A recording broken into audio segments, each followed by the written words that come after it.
どうも、ダイキングです。本日も動画見ていただきありがとうございます。今回 iPhone 15ですね、いわゆる無印標準モデルの1週間レビューでございます。15 Pro 同様にいろんな点からレビューしたいと思うんですけども、1週間使ってみてですね、結構良かったんですけど、結論言えば。良かった点もちろん、いまいちな点もね、見えてきたので、これも一緒にお話ししようと思います。皆さん、iPhone 15、15 Plus、使ってる方ですね、ここが良かったとか、いまいちだったとかね、ぜひコメントでシェアしていただければと思います。デザインとか USB-C とか、性能面とかね、写真カメラ一緒か、動画とかで、気になる点、最後一応その買うべきかどうかっていうところも話そうかなと。まずはデザインでございますね。質感です。今回ね、結構やっぱ丸くなってですね、全体的に、持ちやすくはなりましたね。はい。で、縁がね、アルミで背面がガラス、マットなね、質感に、カラーインフューズドガラス、カラーそのものがこうガラスの中にもう付けられているっていうね、USB-C も入りまして、高級感がね、増したんじゃないかなと思います。以前よりなんか高級感を感じました。光とかに当たると、今回ブルーなんですけど、ほぼね、白ですねかなりホワイトに近いね色使いになってまして、カメラのね出っ張りとかも少ないんですけども、で縁側がちょっと濃いめのブルーになっております。なので濃いめのブルーとかだと14とかの方がいいかなと思うんですけど、ホワイトモデルなくなったんでその代わりになんか入ったような感じはするんで、あと今回ダイナミックアイランドね、入りまして、14 Pro に入ってたものが入りました。ディスプレイもですね、今まで同様 60Hz なんですけど、音楽のねこういった再生の時とか停止とかね、ちょっとしたことを使えて、これ地味にね便利なんですけど、タイマーをこう起動したりとかもねできますので、通知とかが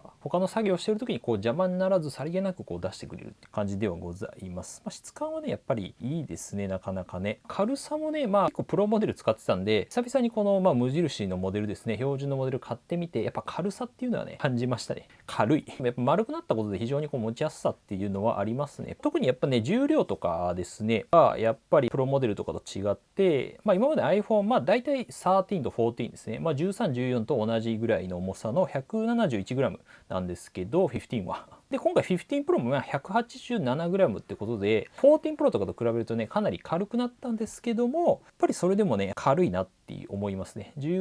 触った時に15 Pro持っても重量の重さは感じます。 16g 違うと。なんで今15 Pro はですねだいたい11 Pro とか12 Pro と同じぐらいに戻ったんですけど、ただですね13 Pro とか14 Pro シリーズ、ステンレスかな使われて、高級感あるんですけど結構重くて、14 Pro の場合だと 206g ってことで 30g 以上違うと、15と比べるとこれはめちゃくちゃ重く感じますね。最近ね久々に撮影で14 Pro 触ったんですけど、めちゃくちゃ重く感じました。そこのやっぱアドバンテージあるかなと思います、15の。とはいえやっぱ15 Pro はですね、チタニウム使われまして、かなりこの高級感とかね、前面の画面の、ベゼルが結構薄かったりとかはあるんですけど、正直ね、今どっちも使ってますけど、あんまり気にならないかなと思います。画面に関しては。チタニウムの質感はやっぱりいいなって思いますね、15 Pro。比べてみると高級感というか、またちょっと違ったね、意味での方向性での高級感あるんですけども、カメラの出っ張りとかやっぱ15の方が抑えられてますし、カラーインフューズドガラスと、側面のねアルミフレームも結構高級感あるんですよね。やっぱねここはあんまり正直使っててそんなに気にならないと思いました。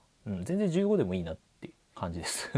ダイナミックアイランドも入りましたし、ただアクションボタンとかは入ってないんですけども、新機能ですね、15 Pro のちょっと話題になってるその傷つきやすいんじゃないかみたいなところなんですけども、前の動画で僕も割ったというかね、フィルムが厳密に言えば割れたんですけど、傷はでもついてました。やっぱり15とかについても15 Pro もね同じなんですけど、背面ね別に変わってないんですよね。ガラスの背面なんで、カラーインフューズドガラスにはなったとはいえ、ガラスなんで落とすと割れます。前面の、ディスプレイの方のガラスは、セラミックシールドっていう iPhone 12から採用されたものを、ずっと同じなんで、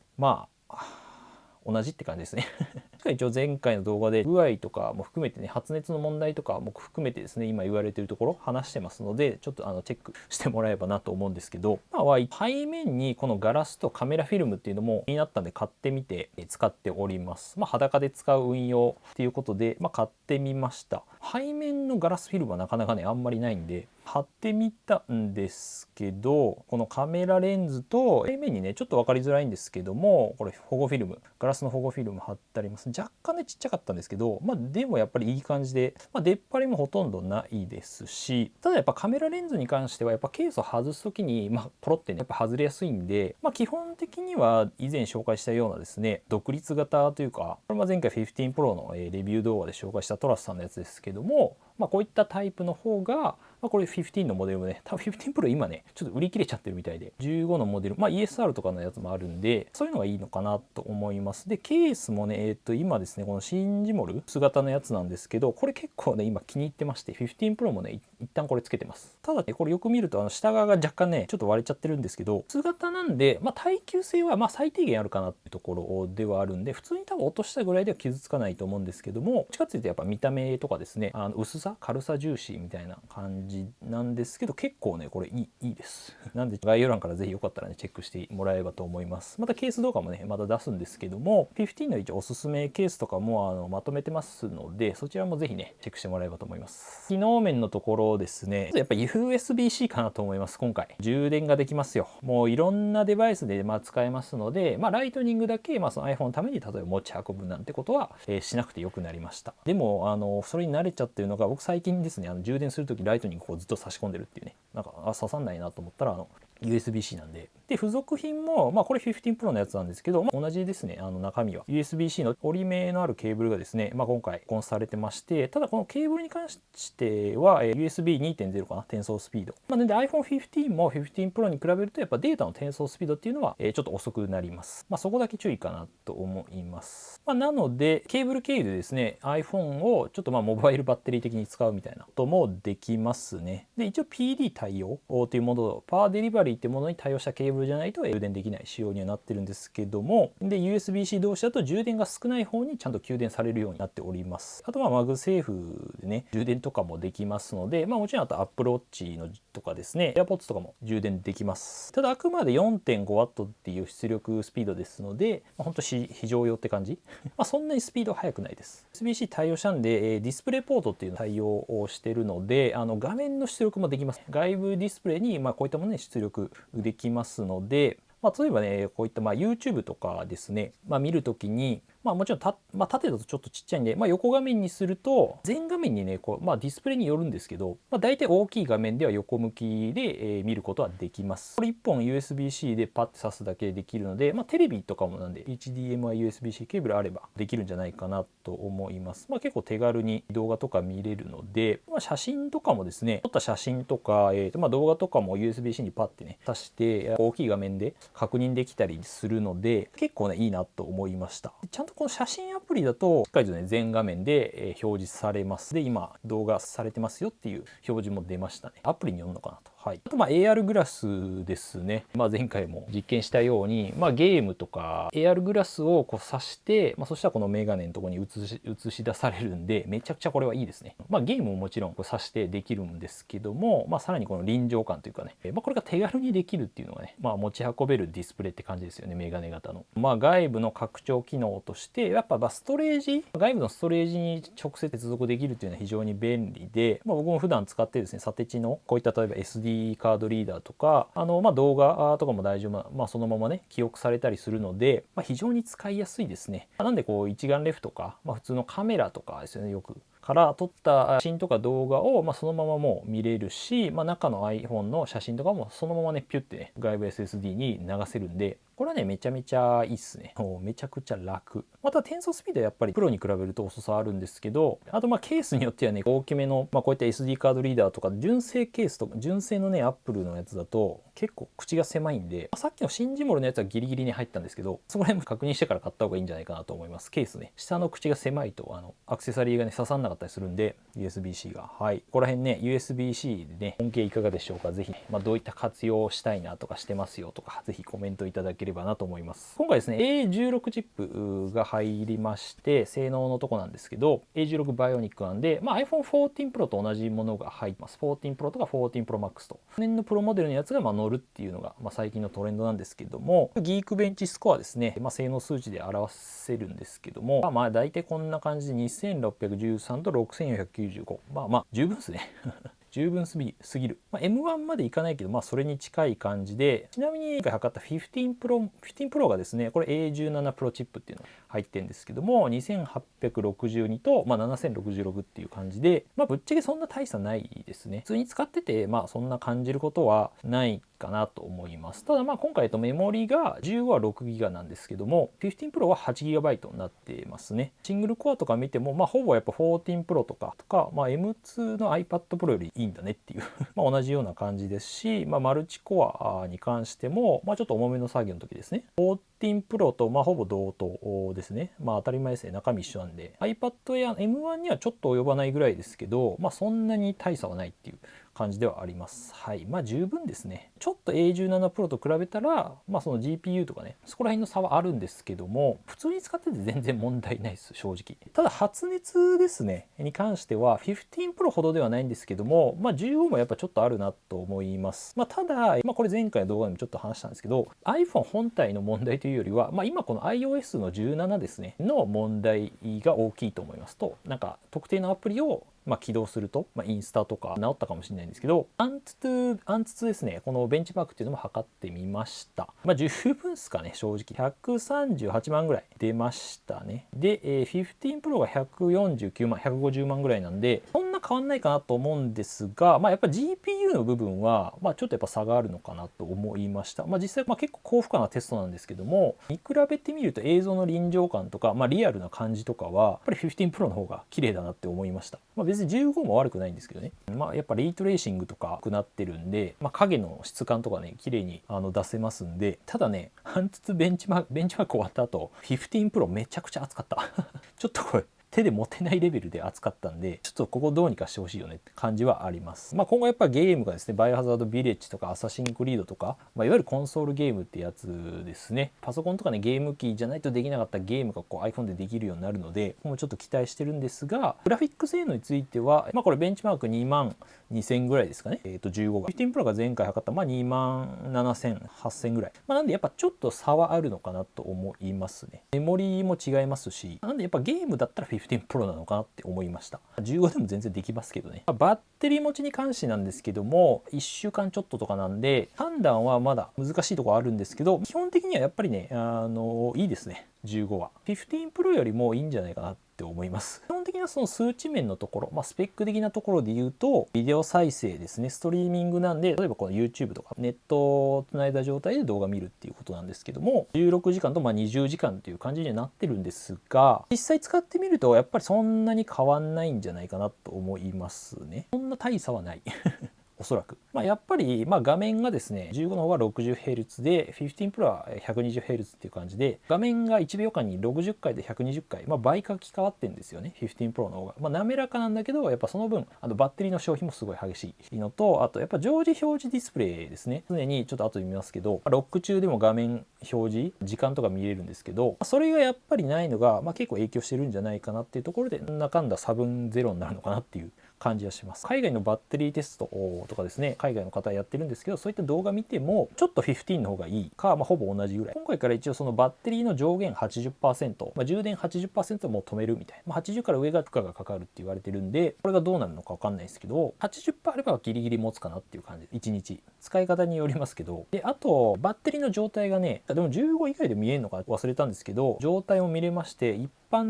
の情報だったかちょっと忘れたんですけど、下の方行くと製造日と最初の使用、いつ通電したかってことだと思うんですけど、あと法充電回数、何回充電したかっていうのが見れるようになりました。なんでちょっと Mac みたいにね見れるようになったんで、これ結構いいなと思いましたね。ぜひねバッテリー持ちのところねいかがでしょうか。コミュニティ欄とかでもねちょっとアンケートしてみたんで、ぜひ答えてみてください。結構好意的なコメントが今のところは多かったんで、15とか15プラスは結構やっぱいいかなと思います。カメラなんですけど、今回新しいですね、48メガピクセル4800万画素のカメラが、いわゆる標準の iPhone、今回初めて搭載されました。ただ中身としては14 Pro のカメラが本当そのまま入ったようなイメージでいいと思います。ほぼ同じですね。あと2倍望遠ですね。遠くのものも綺麗にちょっとクローズアップして撮れるようになりました。で中身的にはなんで比較ですけども、望遠面カメラがね、ないけど、ズームのオプションとしては 0.5 倍超広角と1倍と2倍。14 Pro の場合は3倍までいけるので、違い正直ね、それぐらいかな。細かく見たらね、微妙に頂点距離とかは違うんですけど、でもね、あんまり見た感じはわかんないです。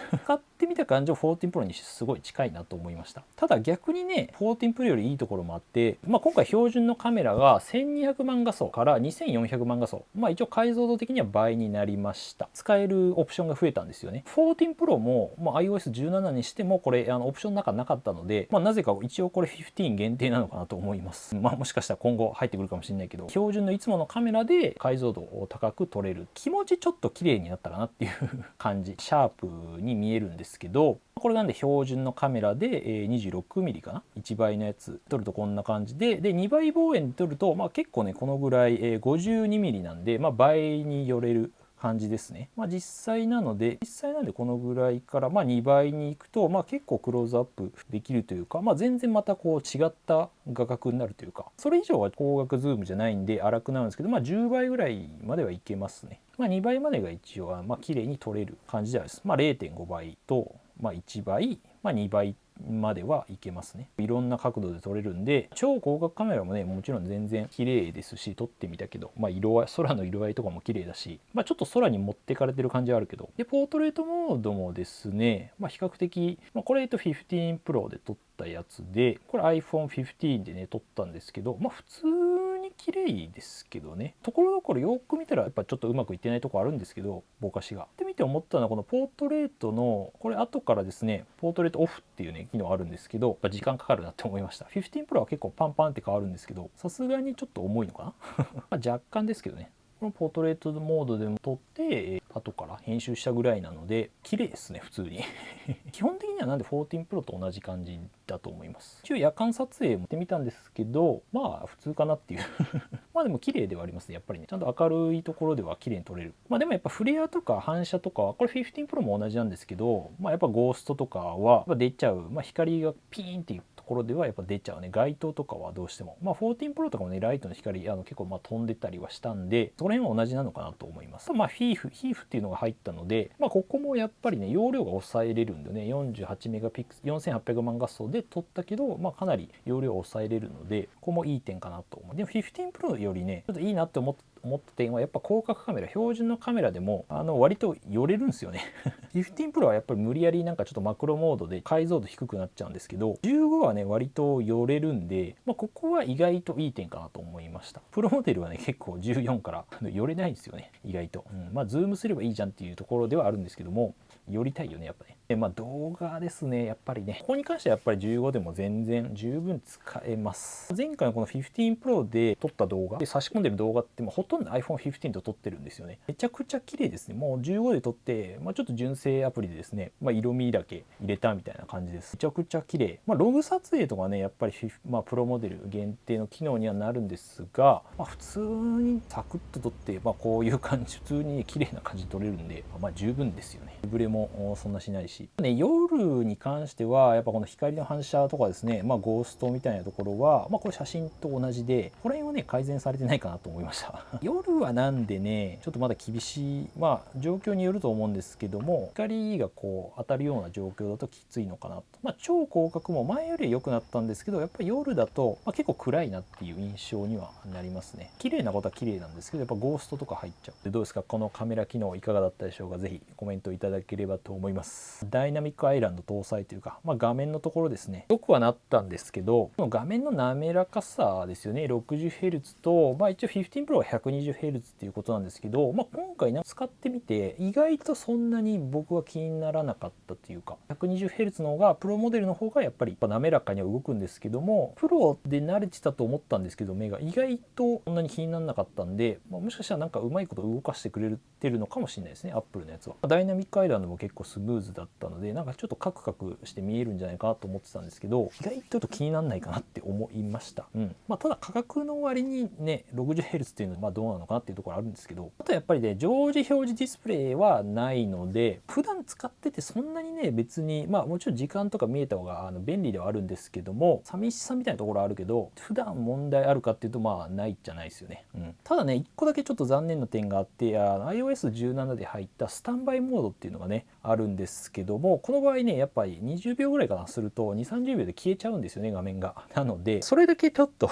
使いづらいというか、手でピッてやるとつくんですけど、ちょっと揺れたりとかすれば、そこだけ常時表示ディスプレイの優位性みたいなところあります。でどうですか、画面についてこちらがいいとかありますかね。 60Hz120Hz 滑らかがいいとか、ぜひね気にならないよとかコメントいただければと思います。買うべきかどうかなんですけども、今回やっぱり結構 iPhone15 ね、僕はありだと思います。ダイナミックアイランドも入りましたし、USB-C はねやっぱ大きい拡張性のところし、カメラも綺麗ですしね、全然前から綺麗だけどさらにもっと綺麗にで、望遠性能も上がったというところで、結構今年当たりなんじゃないかなと思いますね。去年のやっぱ iPhone14 がねほぼ変わってなかったんで、13とデザイン的にもやっぱね高級感も出ましたし、ただ iPhone14 から変えるべきかっていうとちょっと微妙なんで、13以下とかかな、特に12より古いモデルであればかなりありなんじゃないかなと思いますね。プロモデルから切り替えても重さも軽くなりますし、カメラ性能もそんな大差ないのでいいんじゃないかなと思います。プロと比べるとね、それはもちろんここが35,000、プロが35,000差なので、ここをどう見るかみたいなところはあります。質感とかゲームとかですね、カメラ、そこら辺にこだわりがある人はプロがいいんじゃないかなと思います。逆にそれ以外だと全然15でいいかなって思っちゃいますね。ということで、iPhone15 の開封レビューもありますので、こちらもね、合わせてチェックしていただければと思います。アクセサリー類とかもねありますんで、ぜひチェックしてみてください。おすすめケースとか15 Pro のね仮レビューみたいなのあるんで、これもぜひ、結構ね頑張ったんで、これもiPhone15 と撮ってるんでね、動画ね少しでもねためになったと思ったらグッドボタンとですねチャンネル登録お願いします。でまた次回の動画でお会いしましょう。良い一日お過ごしください。じゃあまたね。いや15でいい、もういいよもう15でいいです。はい、十分です。でもチタンは好き。